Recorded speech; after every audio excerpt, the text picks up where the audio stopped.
Jumpa lagi bersama saya, Dr. Stella, di channel Dr. Stella Patklin.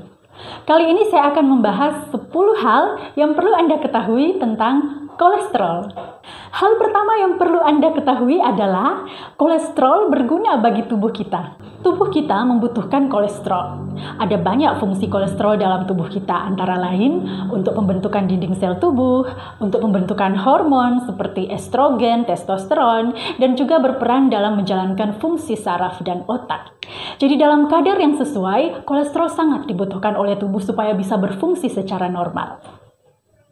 Poin yang kedua tentang sumber kolesterol. Dari mana tubuh kita mendapatkan kolesterol? Ada 2 sumber kolesterol bagi tubuh kita. Yang pertama, kolesterol endogen, yaitu kolesterol yang diproduksi atau dibentuk oleh tubuh kita sendiri. Dan yang kedua, kolesterol yang kita dapatkan bagi tubuh kita berasal dari makanan yang kita makan. Kolesterol endogen dibentuk di dalam tubuh kita, di mana produksi atau pembentukan kolesterol endogen terjadi di dalam organ liver. Asupan kolesterol yang kita dapat dari bahan makanan adalah berasal dari bahan makanan yang kaya akan kolesterol. Contohnya adalah daging, susu, telur, keju, mentega, produk olahan susu, dan masih banyak lagi. Poin yang ketiga mungkin sudah sering Anda dengar, yaitu ada 2 jenis kolesterol, yaitu kolesterol LDL atau biasa dikenal dengan kolesterol jahat dan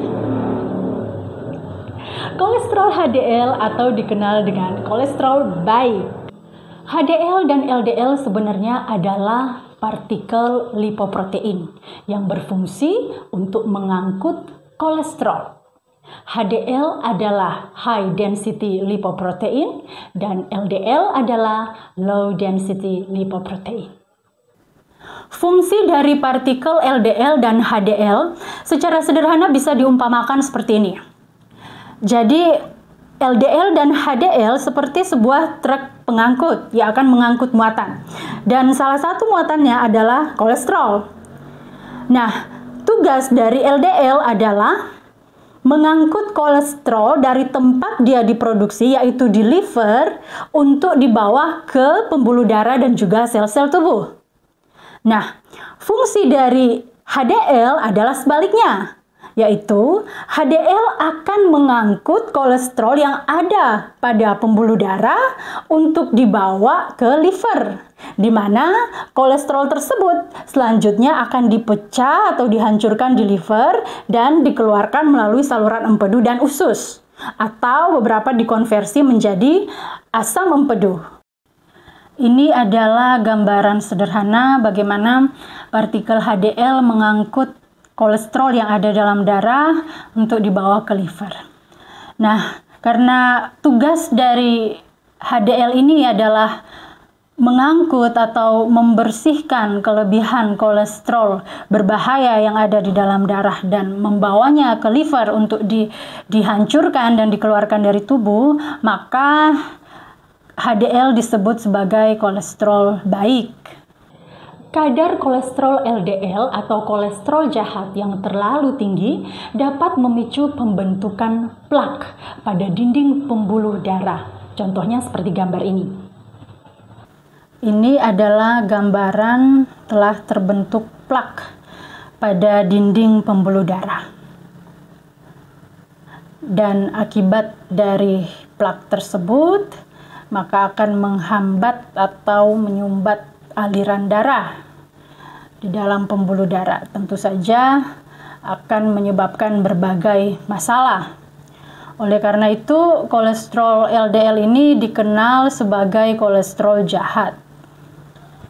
Apabila sumbatan plak ini terbentuk pada pembuluh darah atau arteri koroner jantung, maka bisa menyebabkan penyakit jantung koroner, yang mana arteri koroner jantung tersumbat sehingga aliran darah ke jantung menjadi terhambat. Demikian juga suplai oksigen ke otot jantung menjadi berkurang, bahkan bisa menyebabkan kematian sel otot jantung, sehingga hal ini akan menimbulkan berbagai keluhan, misalnya nyeri dada, sesak napas, ataupun gejala serangan jantung. Apabila plak atau sumbatan ini terbentuk pada pembuluh darah otak, maka bisa menyebabkan stroke. Kadar kolesterol LDL atau kolesterol jahat di dalam tubuh kita dapat dipengaruhi oleh beberapa hal. Antara lain, diet atau makanan yang kita makan. Jika kita mengkonsumsi secara berlebihan makanan yang kaya akan kolesterol atau lemak jenuh seperti daging, susu, telur, keju, mentega, serta produk olahan susu lainnya, maka bisa meningkatkan kolesterol jahat di dalam tubuh kita. Kemudian, jika berat badan kita berlebih, kurangnya aktivitas fisik, serta kebiasaan merokok. Selain itu ada juga faktor genetik dan juga faktor ras atau etnis. Ada etnis tertentu yang memiliki kadar LDL yang lebih tinggi daripada etnis yang lain. Kemudian juga ada pengaruh dari penyakit atau kondisi medis lainnya. Misalnya penyakit ginjal kronis atau diabetes itu juga bisa meningkatkan kadar kolesterol LDL. Kemudian poin keenam adalah kadar kolesterol baik atau kolesterol HDL yang tinggi atau yang optimal dapat menurunkan risiko penyakit jantung dan stroke. Berikutnya poin ketujuh adalah Anda bisa melakukan pemeriksaan laboratorium untuk menilai kadar kolesterol di dalam darah. Apa saja pemeriksaan laboratorium yang direkomendasikan? Ada 4 parameter pemeriksaan laboratorium yang direkomendasikan untuk bisa diperiksa secara rutin, yaitu kadar kolesterol total, kadar kolesterol HDL atau kolesterol baik, kadar kolesterol LDL atau kolesterol jahat, dan kadar trigliserida dalam darah. Untuk pemeriksaan trigliserida, Anda akan diharuskan berpuasa selama 12 jam, jadi tidak boleh makan selama 12 jam dan hanya minum air putih saja. Untuk pemeriksaan kolesterol LDL, jika dari laboratorium membutuhkan data dari hasil trigliserida, maka otomatis Anda akan dianjurkan untuk berpuasa juga. Jadi di laboratorium sampel darah Anda akan diambil dan akan diperiksa untuk parameter-parameter tersebut. Selain pemeriksaan rutin tersebut, ada juga pemeriksaan alternatif atau marker alternatif yang bisa dipertimbangkan untuk diperiksa pada individu-individu tertentu. Contohnya, mereka yang memiliki risiko penyakit jantung koroner. Nah, pemeriksaan tersebut adalah pemeriksaan apolipoprotein B atau disingkat ApoB, apolipoprotein A1 atau disingkat ApoA1, dan rasio ApoB terhadap ApoA1. Kolesterol total adalah gabungan dari kadar kolesterol jahat, kolesterol baik, dan trigliserida per desiliter darah. Kadar kolesterol total yang baik adalah jika kurang dari 200 mg per desiliter dan dikatakan tinggi apabila lebih dari atau sama dengan 240 mg per desiliter. Kadar kolesterol HDL atau kolesterol baik di dalam darah optimal jika lebih dari 60 mg per desiliter dan kadar kolesterol jahat atau kolesterol LDL yang optimal di dalam darah jika kurang dari 100 mg per desiliter. Pemeriksaan selanjutnya adalah kadar trigliserida di dalam darah.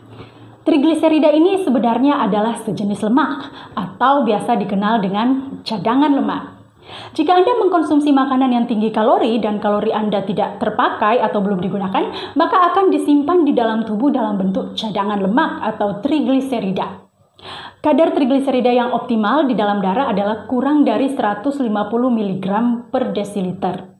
Tentu saja jika Anda sering mengkonsumsi makanan yang tinggi kalori dan jarang berolahraga, maka kadar trigliserida di dalam darah Anda akan meningkat. Nah, kadar trigliserida yang tinggi bisa juga meningkatkan risiko penyakit jantung dan pembuluh darah. Apolipoprotein B terdapat di dalam partikel LDL, sehingga kadar ApoB juga menggambarkan kadar LDL. Apolipoprotein A1 terdapat di dalam partikel HDL, sehingga kadar ApoA1 juga menggambarkan kadar HDL. Nah, semakin tinggi rasio ApoB terhadap ApoA1, maka semakin tinggi juga risiko terkena penyakit jantung koroner. Hal ke-8 yang perlu Anda ketahui adalah kolesterol tinggi pada awalnya tidak memberikan gejala yang khas, sehingga banyak orang yang tidak menyadarinya. Gejala biasanya mulai dirasakan pada saat sudah terbentuk sumbatan pada pembuluh darah. Misalnya mulai merasa kesemutan, rasa kram pada tumit dan telapak kaki, rasa pegal pada pundak dan tengkuk, atau rasa nyeri dada, ataupun gejala stroke. Poin ke-9 adalah cegah kolesterol tinggi dengan cara terapkan pola makan sehat, turunkan berat badan berlebih, berolahraga secara teratur, dan hentikan kebiasaan merokok. Dan hal yang ke-10 adalah ingat 3C. Check, change, and control. Cek, periksakan kadar kolesterol darah Anda. Change, ubah pola makan dan gaya hidup Anda menjadi lebih sehat. Dan kontrol, jika Anda sudah memiliki kolesterol yang tinggi, kontrol kolesterol Anda sesuai dengan instruksi dokter. Demikianlah 10 hal yang perlu Anda ketahui tentang kolesterol. Jika hal ini bermanfaat bagi Anda, jangan lupa untuk like and share and subscribe. Sampai jumpa di video berikutnya dan tetap sehat.